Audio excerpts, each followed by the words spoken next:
Welcome back everyone. This lecture will be an introduction to spatial domain filtering. So in this we'll learn the basics of spatial filtering with some examples, means how to perform the mask operation and how to write the output image and some examples. Okay, let's learn. The enhancement techniques that we learned till now are basically point processing techniques. The output pixel value is dependent on the input pixel value. But in practical cases, that may not be true in all situations. The output intensity value at xy depends not only on the input intensity value at xy, but also on the specified number of neighborhood intensity values around that particular pixel xy. So spatial marks, which are also called as window, filter, or kernel, are used and convolved over the entire image for local enhancement, which is basically called as spatial filtering. The size of the mask determines the number of neighborhood pixels which influence the output value at xy. The values, which are also called as coefficients of the mask, determine the nature and properties of the enhancing technique. Basically we are performing convolution using a filter mask, and the convolution here is a two-dimensional convolution, and you have studied one-dimensional convolution in the DSP subject, digital signal processing subject. So here we'll be performing a similar task in 2 dimensions. Okay, so we'll see how it affects and how the process is done. Let us understand what we mean by all this spatial filtering concept. So this is our input image, and we want to filter a particular pixel. Okay, and for this we'll consider a moving average filter, which is a smoothing filter, and here the term is moving average filter. So it is called moving average because the window keeps on moving, and average because it takes the average value of all the 9 pixels which is there in the window in the 3x3 window. See, let's see how it works. So this is the pixel of interest which we want to filter. So these are the pixel values zoomed in version. So we have 104, 100, 108, 99, 106, 98, 95, 90 and 85. So this is a simple 3x3 neighborhood, and to filter this we use a 3x3 smoothing filter, or also called as moving average filter. So the coefficient of the mask are 1 by 9 in all the pixel locations. So you can also write it as 111 in all 9 locations, and you can write 1 by 9 outside. That is also a valid representation. So this is a this makes the representation simple for this example. So what we do is we use this mask and convolve with the location or the pixel values like this. So in essence, we multiply each value with 1 by 9 and then add them together and write the sum of products in place of this 106.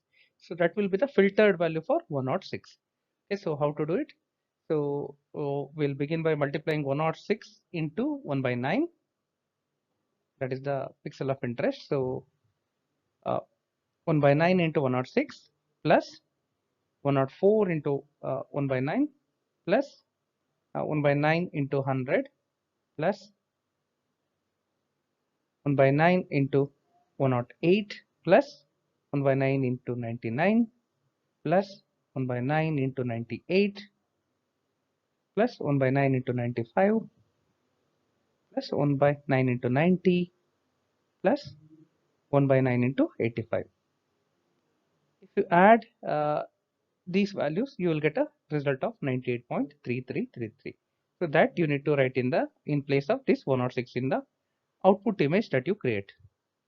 Okay, so we need to be careful here that we don't replace the pixel value of the input itself.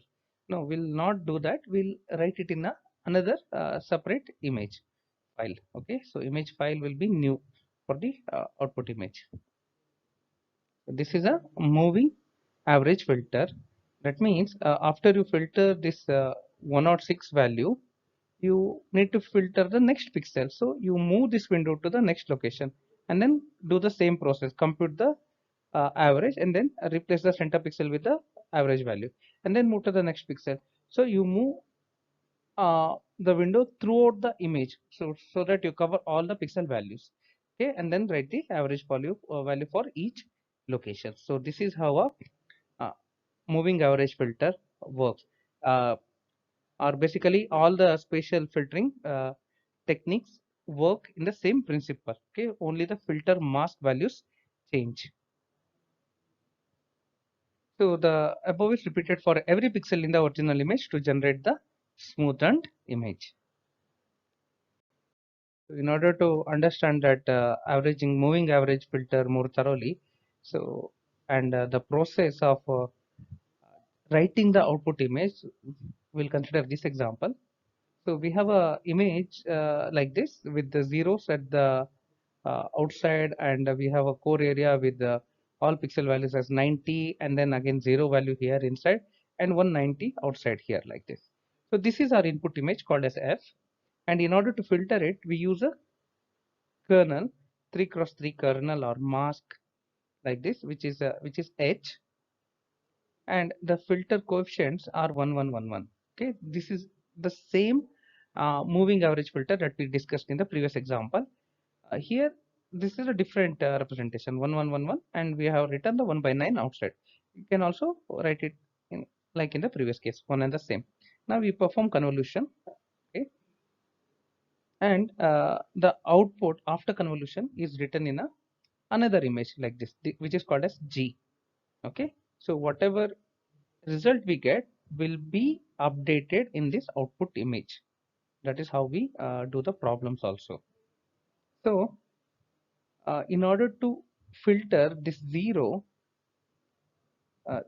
here, so we have a mask like this. Okay, red colored mask here, and the value will be for this zero as center pixel. We have all other pixels are 0, but only this 90 and this 90 is there. So when you sum them, it is 180.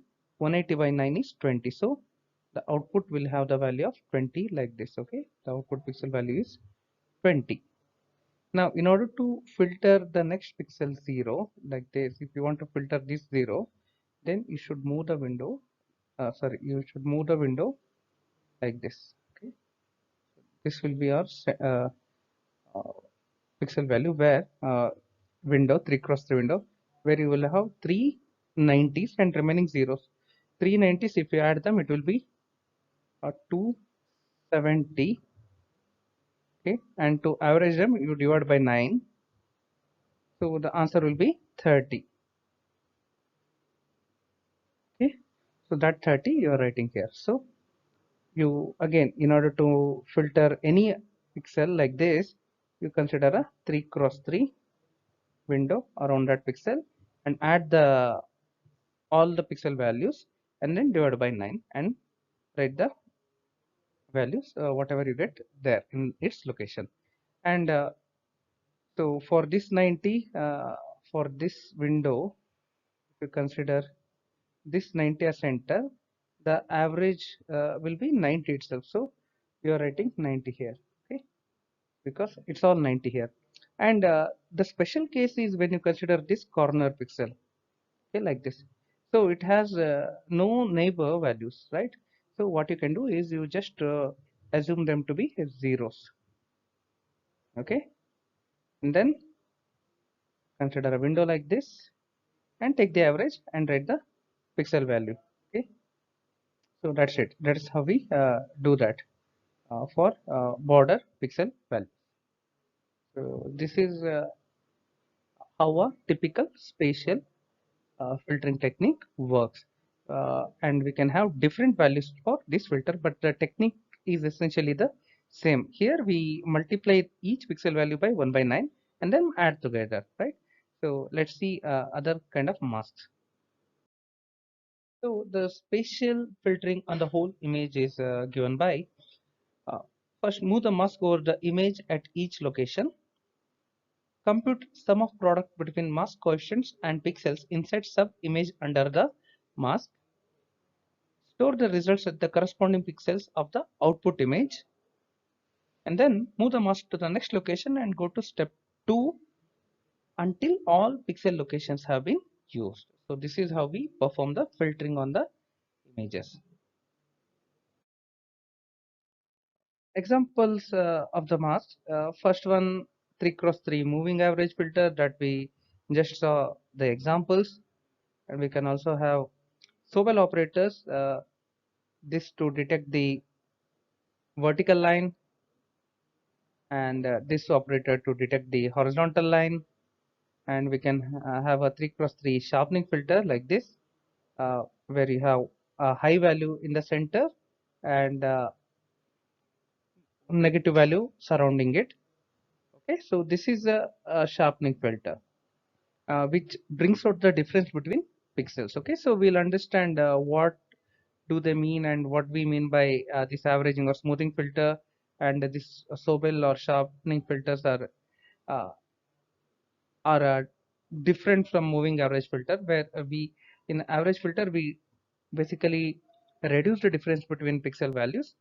In these two Sobel and sharpening filter, we increase the difference between two filters. Essentially, we are bringing out the difference between neighboring pixels.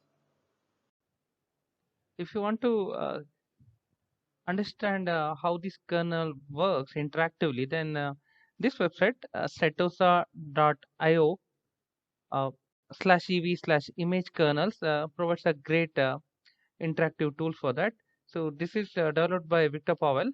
So you can visit the website and check how these kernels work. So this is the image, and on the right hand side, and on the left hand side you can see the pixel values.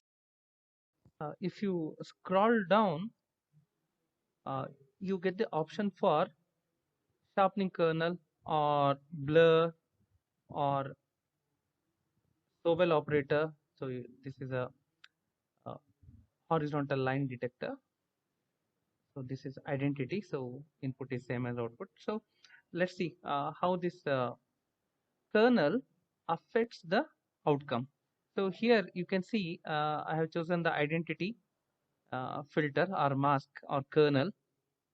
So input image and output image are same because it is kernel is identity. Now if I change it to blur, like the averaging filter that we saw, you can see this is a 3 cross 3 mask, and if I keep it somewhere here, so this eye dark spot, and you can see the values here, 98 top left into 0.062 and 123 plus 153, so uh, multiplied by the kernel value. So the answer for that will be 100, and the right hand side image pixel value will be replaced by that average value. Now if I change the kernel to sharpen, look at the effect on the output image and the pixel value. So pixel value is 191, 194, 188, but the kernel values are 0, -1, 0, -1, 5, -1, 0, -1, 0. So like this you can play around with the pixel values. And one more demo you can see for this image, okay, on the right hand side. So this is the sharpen option. Now if I use the blur filter, you can see what happens to the image by using this window, 3 cross 3 window, and moving it around. And if I use identity, means this is the original image, no change in the pixel values. If I use the left Sobel, I get these lines, or if I use the bottom Sobel, I get the horizontal lines detected here more thoroughly. If I use the left Sobel, I get the vertical lines detected clearly. And top so well and sharpen. Okay, so the image becomes more sharper with a kernel like this. So 5 in the middle and -1 surrounding in the 4 neighborhood, and in the diagonal neighborhood we have 0. And so you can also have emboss effect with this kind of kernel. -2 -1 0 -1 1 1 and 0 1 +2. Okay, so on this diagonal axis you have this -2 1 2. Okay, so more weightage is given to this diagonal. Okay, and you can see the effect here. So this is a cool website.